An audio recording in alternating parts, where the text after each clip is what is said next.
Hi guys, it's spooky month, and you know what that means. It's time for horror. But here's the thing, I don't watch that many horror movies. Instead, where I look for my horror is the internet. Some horrors are intentional, and some not so intentional. My point here is that internet horror is just as valuable of a medium for horror as your typical horror movie, and today I would like to highlight my favorite piece of internet horror media, Laceys Games by Ghosttundra.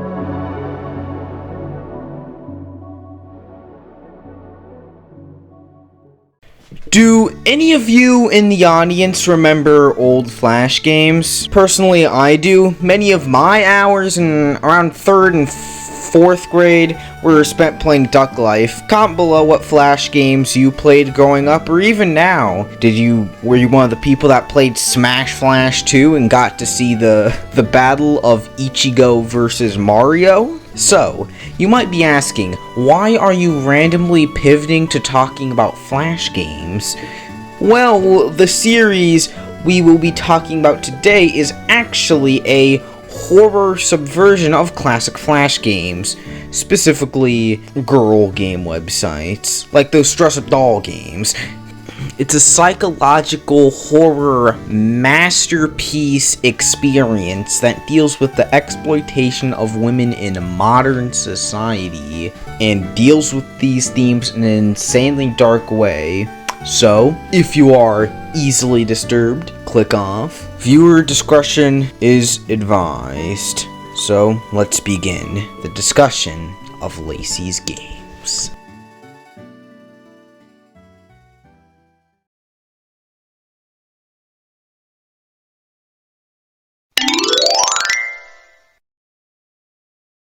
Laceys Wardrobe, the first episode of the series. Alright, we start things off with a more proof of concept episode. It's kind of just a basic let's play in the style of the Ben Drowned analog horror, or a few other analog horrors I'm probably forgetting the name of. And every time Lacey goes out with a new outfit, she keeps getting stalked by this weird stalker. He eventually hands Lacey a box with a bunch of organs inside of it. I'll let the call that precedes it play. Words cannot do it justice. Lacey, did you see my stacks, Lacey? I can't wait to meet up, Lacey. I want to. Have a good time tonight with you, Lacey. Tonight. Bye-bye. The player, or some other being, yanks her outside. She is then attacked by her stalker and eaten alive. I really want to point out something here. Nice little metaphor hidden within the video. Notice how no matter what outfit she puts on in her little wardrobe, she can't stop the stalker from following her. No matter what she wears, he follows. So, I read this as some metaphorical retort to the "what was she wearing" defense, in the form of an internet horror video, which is, what do you think about it, really creative? But this creativity will only continue in further episodes, so let's hop into the second episode, Laceys Diner. Laceys Diner.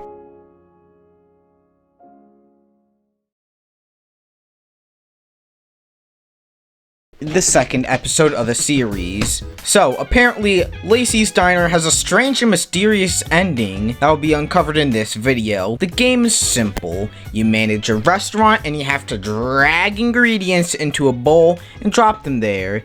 The way to get to the secret ending is to run out the clock and do it twice. You are then greeted with Lacey saying her business is about to crash and implying that she will plunge the same knife she filled her cooking career with and plunge it into her heart. So, don't fail the mini game, I guess. But if we want to proceed with this bad ending, we have to.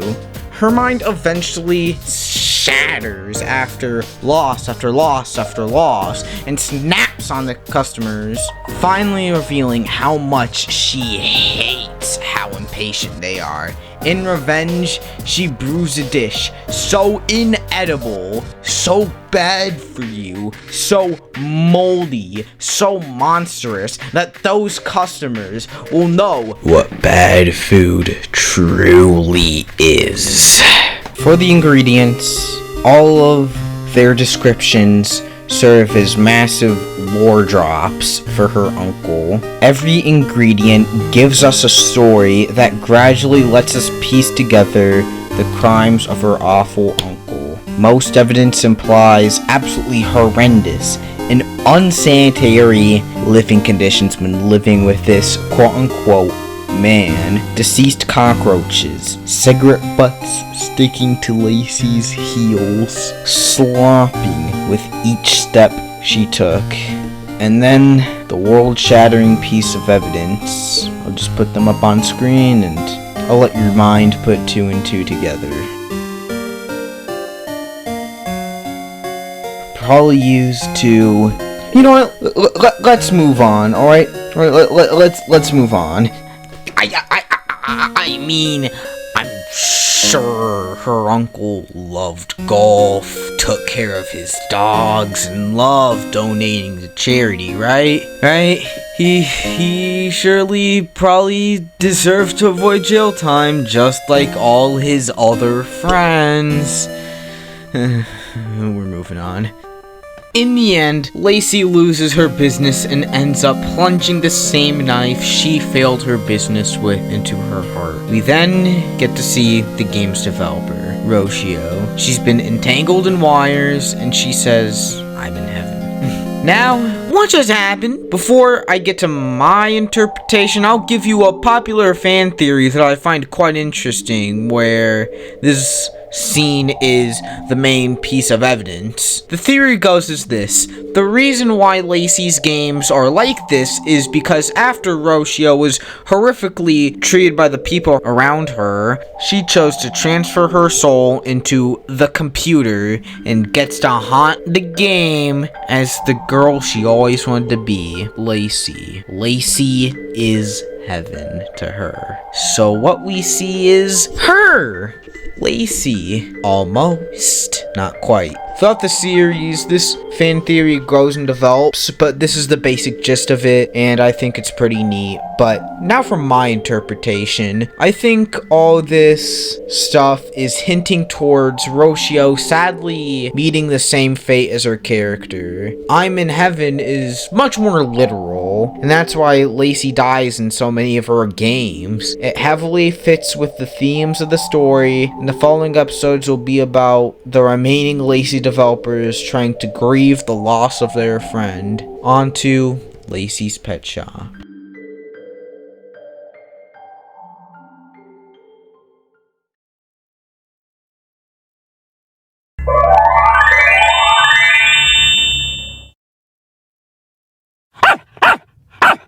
Laceys Pet Shop is the third game in the series and follows a disturbing story that people take their pets to. As this part progresses, the demands start getting more and more cruel. Then a dog with a horrifying face appears, and a strange screen appears. We see a stripped Lacey, censored of course. We then see some text saying that we chose the bad dog? What? We clearly made a mistake of some sort here, right? Lacey ends up in a point-and-click nightmare where her first sight is a cat who wants to hurt others because others hurt it. We need to get back its skin so it lets us through. I view the cat as a metaphor for something a little later on, but let's continue. Adventuring through the gate, Lacey eventually finds a cage and she just walks in. She just stays there. Pain hurts so comfortably. Very comfortably. She just leaves after feeling some good liberation in a sense by choosing to trap herself in the cage instead of her uncle or other people in her life doing that for her. What a self-destructive state. From what I know, this is a pretty common feeling and desire that people that went through what Lacey went through have. I don't have any advice, but just seek help if you need it, okay? I don't know much, but I care for you, person on the other side of the screen. We're then shown two worlds. What I interpret as the birth of the concept of Lacey Games, thus making Laceys Pet Shop actually a prequel to the first two videos in the first in a timeline. Rocio, the game's developer, trapped in her uncle's basement, dreams of a life that could just be a little more. A life that isn't sopping cigarettes sticking to her heels and stalkers. A life of shopping and having friends. A life of cooking good food and going on dates. A life with her pets and listening to her music. So, this is when Lacey Games started, to give that dream to other girls all across the internet. Unfortunately, this is when it's revealed that her uncle killed her dog just for fun.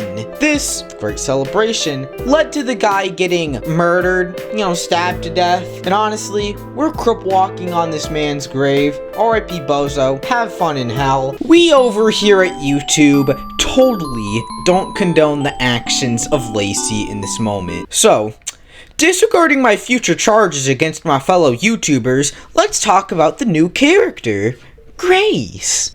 Grace developed these games with Rocio, and she dropped some lore details. She tells us that Rocio just started acting weird one day and then disappeared. They haven't talked for a while. Maybe Rocio's dead? So that leads us into the next episode that makes Rocio and Grace take center stage.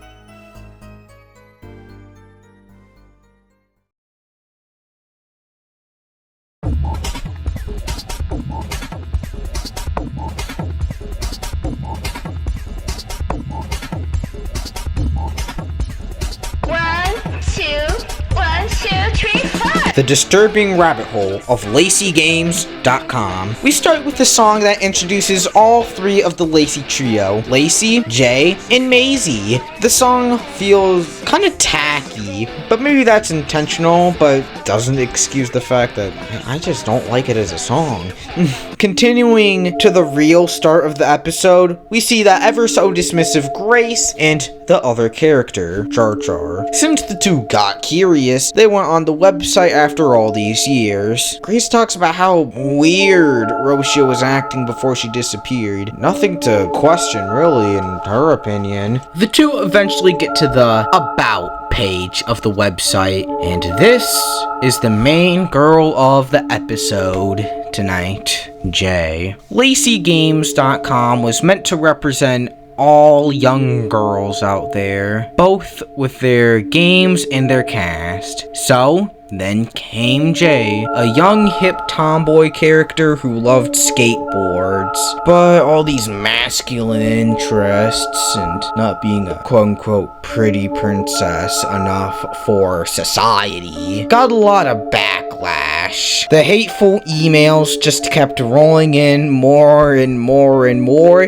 Some of them contained slurs. It has been proven by all these emails that not every girl was welcomed to be represented. After the cavalcade of overwhelming hate, Rocio caved in. Rocio would give them what they finally wanted: the world without her. Be careful what you wish for.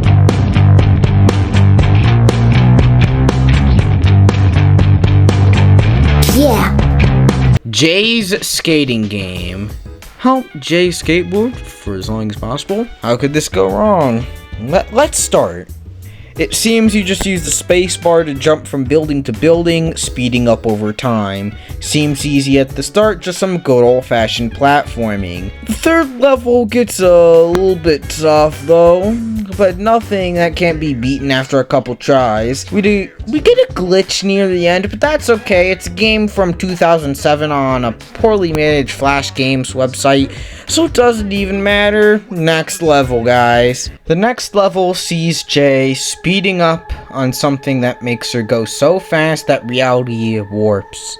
Sky turns red and she is sent plummeting into a pit of spikes, each jagged piece of steel piercing her, but that's what she gets. Her clothes, her mannerisms, under my interpretation of events in universe lore, this is meant to represent something else. This something else being, well, ending it all by her own will, and the pit of spikes by accident is a mental cope by Lacey. When we see her corpse again, there are no holes in it or nothing that indicate falling into a sharp pit of spikes. And just random spike pits aren't just commonplace in cities, you know? Also, this death kind of reminds me from Cream, Sally.exe, because her death involves boosting in the spikes. We see her mangled corpse, twisted by the edges that penetrate from the ground and through her skin and her bones.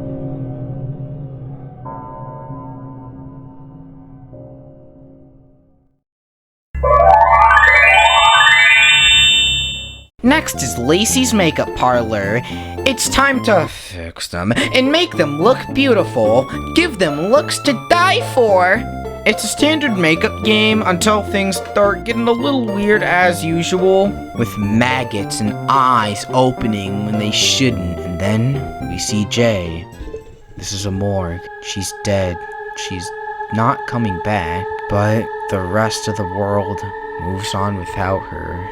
But this is no time for tears, only beauty. Even now, society standards weigh heavy on her. The excess, the glamour. She must be pretty, at least on the outside. She chose to be an ugly mess. And even after she's gone, she's blamed for what happened to her. Remember, if she just wasn't such a feisty wench, she wouldn't have gotten hurt. So it's alright. Calm down. This ending is the culmination of Lacey's games. The perverts keep craving and craving, and they always get what they want.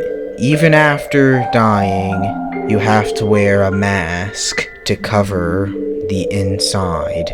The message is clear. Society has disadvantaged and beat down on women, and we live in a society where everyone would rather stare down instead of looking at the problems head on, where surely I can't be at any wrong for anything. If it was back in the day, I would have opposed slavery and racism, because I can't be complicit in anything in society. There is no one monster of Lacey Games. No mimetic virus dogs, no teenage serial killers, no haunted copies of Sonic the Hedgehog, and no angelic doppelgangers. Just society. This exact story will repeat over and over again as long as the overlord perverts and false prophets say it so. But now, to zoom back in all the way back to Lacey, the individual. Lacey just breaks from it all. Beyond all personas and facades, she breaks. The first step for healing from any trauma is to recognize that it happened. There's no going back in time and fixing things. You just need to let yourself feel not okay. Process your emotions, whether it's through games, movies, TV, or music.